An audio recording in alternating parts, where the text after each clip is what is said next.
Alright, so today we're going to be learning the hockey wrist shot.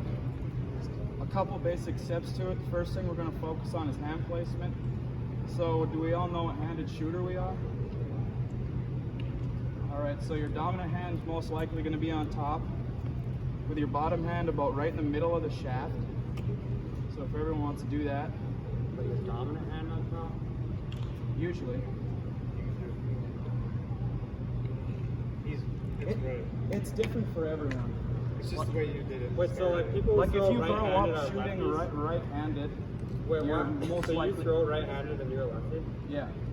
I never do that. But my right hand's on top of the stick, because most of your movements with your top hand, your bottom hand is just kind of a guide. Yeah. So Reese, do you know what hand you are? Right. Yeah, so you probably want to hold the stick the other way. Looks like you're more natural that way. Yeah, that's what I was thinking. Alright, so when you're down like that, hand in the middle of the shaft, it's what we call a hockey stance. And then the second part of the wrist shot is going to be the wind up. So we're still got our hands placed, and then you're going to want to turn your body kind of sideways like this. And the load up shouldn't be too far back where you're like struggling to reach way back. Should be just at a comfortable level. So we're all just sitting back here like that, and that's your load up phase. And then the final phase is going to be the follow through. You got all your weight on your back foot right here. And then as you're coming forward, you're going to transfer all your weight to your front foot as you're coming forward. And then it's like a little flick of the wrist, they want to say, when you're finally coming forward. Question? Where do you start the ball on your stick? So you want to do it about right in the middle. So this part of the stick's called the heel, and then in the very middle of the stick, so you kind of want to split the difference between the heel and the middle of the stick. And the reason you want to do that is because as you're coming forward, imagine you're using a puck instead of a ball, because in hockey you are going to most likely be using a puck. So when you have it back, and then as you're coming forward, the puck or ball is going to spin. So when you start right there, and then as you bring forward, the puck or ball would be coming to the toe. And then the spin of the puck or the ball is how you get a lot of speed and how you aim. So that's why it's important when you're back to be starting in between the middle and the heel, creating that spin, coming forward, and then as you come forward, your hands are still going to be like this, and then as you come forward, your bottom hand's going to like come closer to your body, and your top hand's going to go out.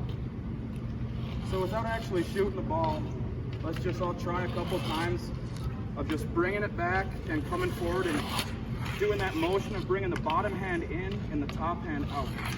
So it's like a little snap.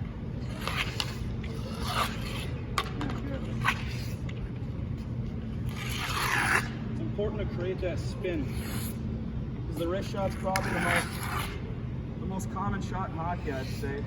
When you're a young kid, the wrist shot's usually the first shot that just about everyone learns.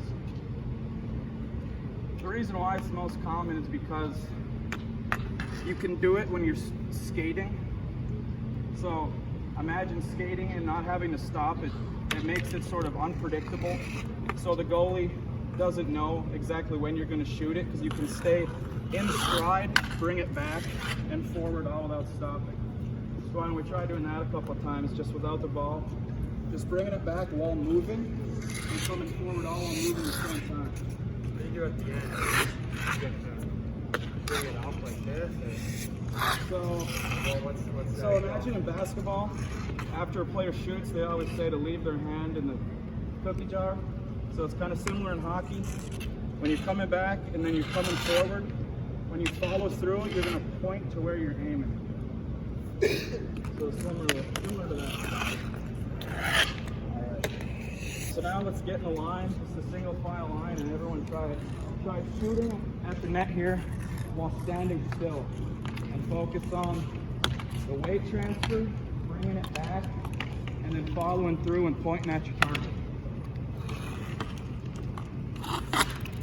Good. It's good.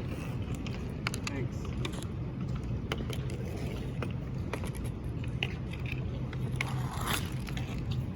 Good. Try and get that snap too at the end. So when you bring it back, it's just a quick little motion with your wrist. And that's why it's called a wrist shot. Good.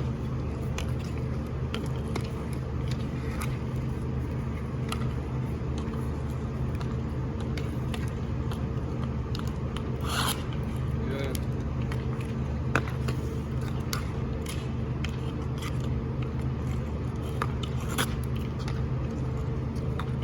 Just try and get that pop.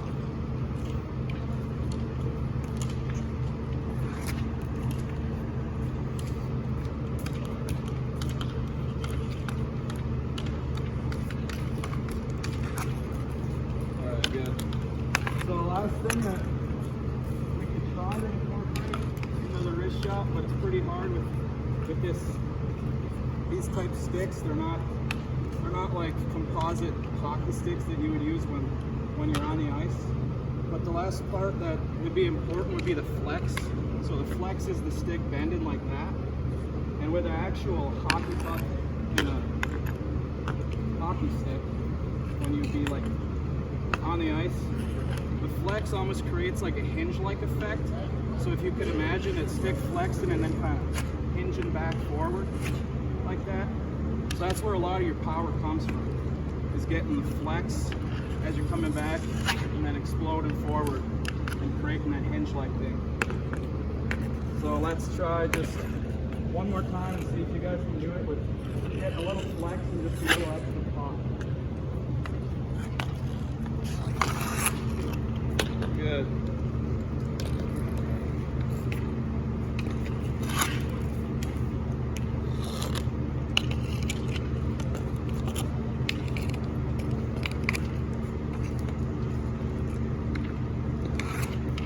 Good. Good flex.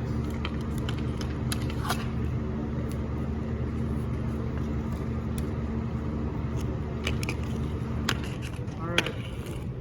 So the last little drill we're going to do, well, I'll just back up a little bit and get yourself at least a couple steps. And as you're running, all in one motion, try to bring it back and snap forward. So you'll be coming forward, using all the steps.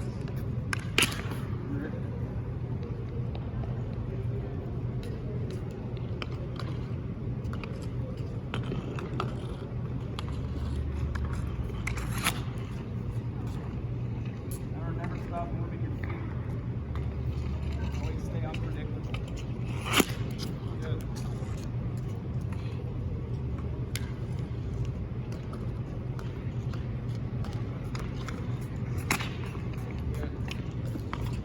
For that pop at the end. Good.